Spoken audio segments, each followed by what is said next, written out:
Hey guys, welcome back to the channel, and if you're new here, I'm Jen, and this is Wanderblest. My husband Brandon and I live in Alaska, and we travel all around the state, primarily on the road system, all year long, but especially in summer. It's getting green outside, and I am super excited to share with you today plans we have for a trip to Katmai National Park. Brooks Camp specifically. This is one of our ultimate bucket list items that we've been wanting to do for years. So stick around as I dive into what we're packing for the trip, how we've planned the trip, and an awesome game-changing tip on how to keep your fuel canisters topped off, thanks to the sponsor of today's video, FlipFuel. Also, I've put together a list of all of the items that we're packing, all the essentials, electronics, clothing, food, kitchen gear, tent, all of it. I'm gonna link that down below. Most of the items on the list are hyperlinked, so you can actually click it. It'll take you straight to Amazon so you can browse the products yourself. I am an Amazon affiliate, so if you click that link, I do get a small commission off the purchase that you make, if you do, at no extra charge to you, and if you do, I appreciate you. Now, for those of you who might not be familiar, Katmai National Park is massive. It is a remote wilderness here in Alaska, covering over 4 million acres. It's completely off the road system, meaning that you cannot drive there. It takes a lot of advanced planning to pull off this trip, especially if you want to stay overnight and not just go for the day.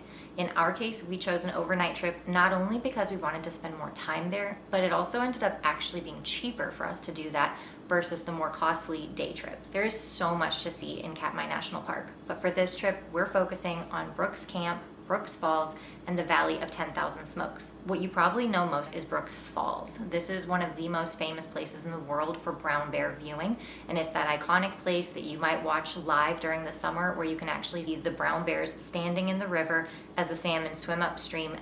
And if you want to learn more about Katmai, what I did was I bought this book off Amazon. It's linked in the list below. Bears of Brooks Falls, and this is written by Mike Fitz. I believe he's a retired ranger from Brooks Falls. Super knowledgeable guy. He is one of the moderators on the live stream Bear Cam, and this book was amazing for learning everything about what we're about to go see. It also gave us really good ideas on proper etiquette for what we're about to go do, do's and don'ts of how to behave in the area. So some of the most important things that we took into account when planning this trip was securing permits.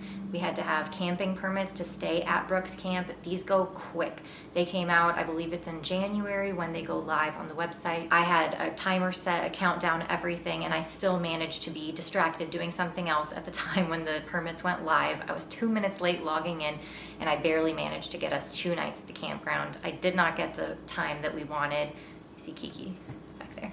We wanted to go in July, which is peak visit month. We are going in August instead, but it'll be okay, it'll be great.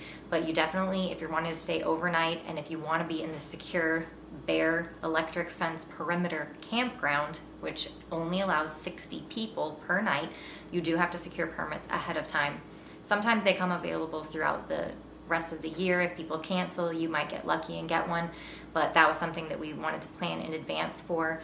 If you're wanting to go into the river at all, there's a permit for that. Like if you want to walk in the river corridor, we don't plan on doing that. That was something that Mike Fitz does recommend against doing because we want to let the bears behave as naturally as possible, and we want to eliminate any actions on our part that are going to cause the bears to behave differently than they would if we weren't there. So we won't be going in the river.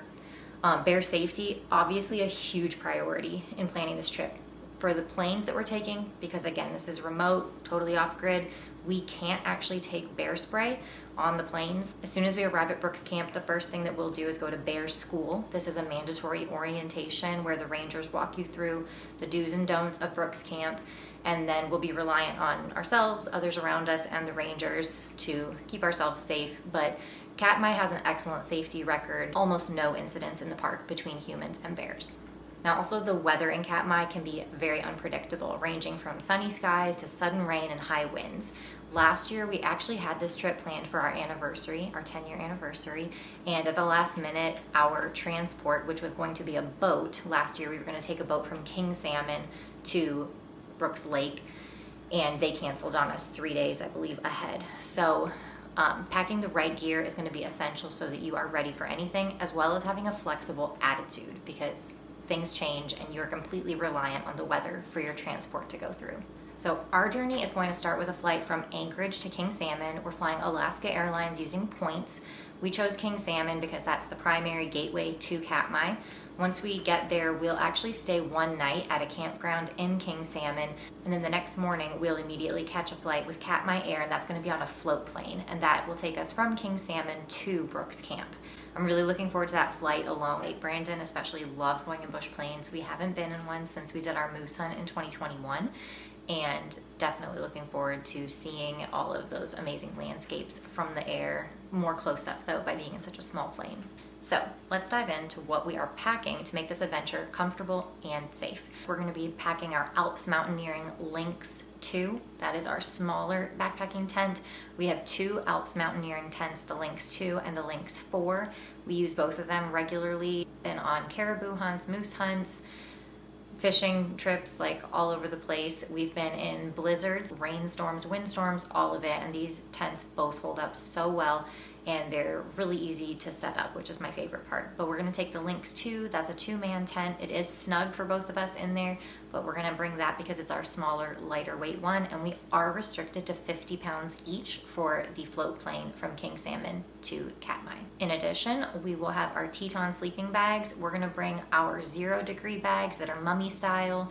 Even though it's summer, it can get chilly in the evenings. It could drop to around freezing, and while these are 0-degree bags, that's a survival rating, not a comfort rating. So I don't think we'll be too hot taking the 0-degree bags for this. Also, we always bring our inflatable sleeping pads. These are our Climate Static V sleeping pads. They pack up super tiny, super lightweight. We have regular and insulated, and I think for this trip we'll just take the regular ones because it's a little bit lighter weight and more packable as well.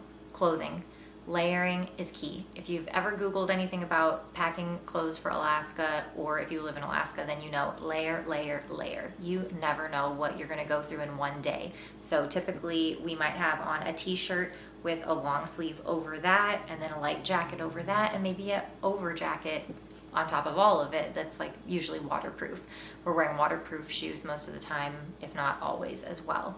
So for this trip in particular, we're going to wear moisture wicking base layers. If you've heard, cotton kills, because cotton once wet you can get hypothermic, it doesn't dry quickly, so we wear a lot of synthetic base layers.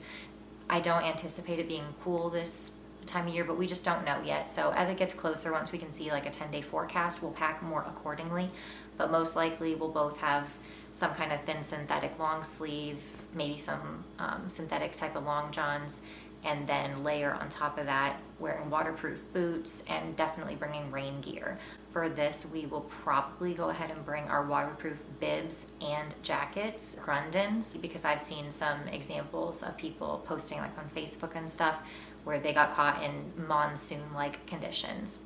We will be packing head nets for mosquitoes, beanies, always a ball cap, sunglasses, thin gloves, etc. One of the most critical parts of this packing is the kitchen and food.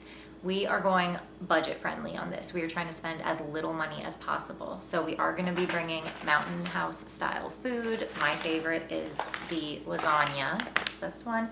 Brandon's favorite is the stroganoff. So we'll have a bunch of those, as well as the other flavors and styles that they have. In addition to our freeze-dried mountain house meals, we are gonna bring oatmeal packets for breakfast, instant coffee, which we do the tea bag style. We'll have hot cocoa, protein bars, and tea. You know we love our sleepy time tea at night. These are all quick and easy options. They give us the energy that we'll need, and they're convenient. And we'll be cooking all of our meals on our MSR wind burner.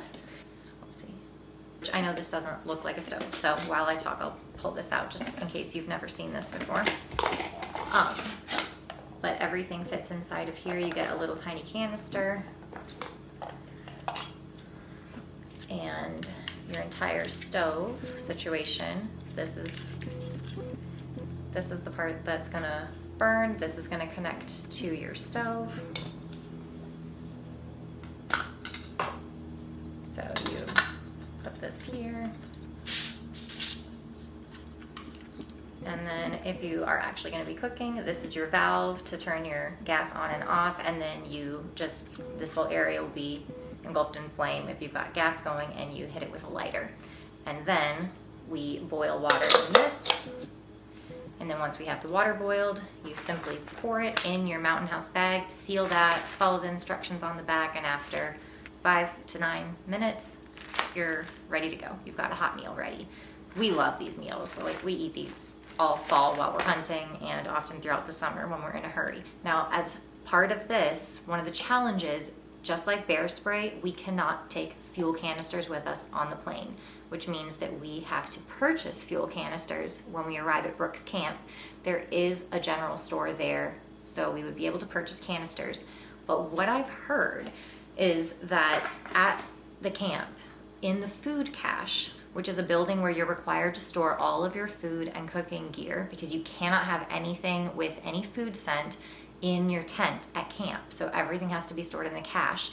I've heard and seen pictures online that a lot of people leave their leftover fuel canisters in the cache and that there's a bunch of halfies, half empty fuel canisters. So my plan is to take our FlipFuel.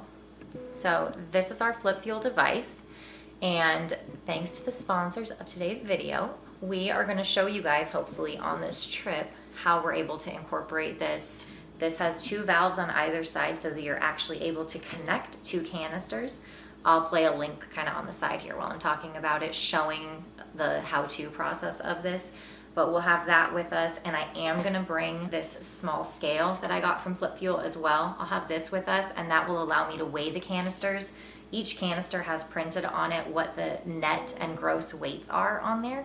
So I'll be able to use the scale to ensure that I have filled it properly. And you can purchase this device online for $35 if you buy it direct from FlipFuel's website. They are also sold on Amazon. But if you buy it direct from their website and you use code JENN20, JENN20, you actually get 20% off, which brings the purchase price down to only $28, and you get free shipping. And that makes it cheaper than buying it on Amazon. So I recommend you do it that way. I do get a small commission from that, so I appreciate it if you do it that way as well, and it saves you money, so no reason not to. I'll put a link to that below with the coupon code. I'll be bringing my Canon mirrorless camera. That's what I'm filming on right now. That's a Canon EOS R. I'll have that equipped with 2 lenses, my 24 to 105 millimeter, as well as my 1 to 500 millimeter. I'm guessing I'll stick primarily with the 1 to 500. That's my long lens. I'm very comfortable with it. I use it handheld all the time. I take it for super long hikes all the time, so the weight won't be an issue for me. I know I'll be somewhat limited with that since I'll already be starting at 100 millimeters because that's what I use the most in everyday photography. So I'm really interested in getting those close-up photos, hopefully of the bears, but I'll have that 24 to 105 to do some wide angle shots as well. I am by no means an expert on any of that, so most of this is going to be super experimental for me, and hopefully all of the practice that you guys come along with me for will be put to good use. So I do hope to make a YouTube video about this experience this summer, but we'll see. I currently have a permit pending with the Katmai National Park Service, and I'm waiting to hear if I've been approved or not. It was a $200 fee to apply. If you've paid attention to some of my earlier videos, I have talked about how it is currently not legal to film commercial video, which includes YouTube videos, TikToks, Instagram, Reels, whatever it is. You cannot film those without a permit in national parks right now. So there is pending legislation right now that has been received in the Senate. It passed the House in April, and this is called the Explore Act. This is House Resolution 6492. If you're a nerd and into stuff like that, I'll drop a link below for that as well. I've already talked to both of my senators about it. I sent in letters to Murkowski and Sullivan here in Alaska. Sullivan's office actually called me to talk to me about it, which was really cool. One of the staffers asked me some questions about why I want him to support the Explore Act. So I am advocating for that. If passed, the Explore Act will open it up where content creators do not need to secure a permit for filming in national parks as long as you're just behaving as anyone else in the parks is, which means you're walking around with your handheld camera or your phone just like everyone else, making videos, taking footage, and you're not in any way causing additional harm to the landscape or anything. So we'll see if that goes through, but in the meantime, I'm going through the proper channels to request a permit and see if I get approved. And if I do, then I'll be able to share a YouTube video later this summer about our trip to Katmai. Thank you again to the sponsors of today's video, FlipFuel. Thanks for watching today's video. If you enjoyed this and found value in it, please consider liking, commenting, subscribing, sharing with a friend, and as always, we'll see you in the next one.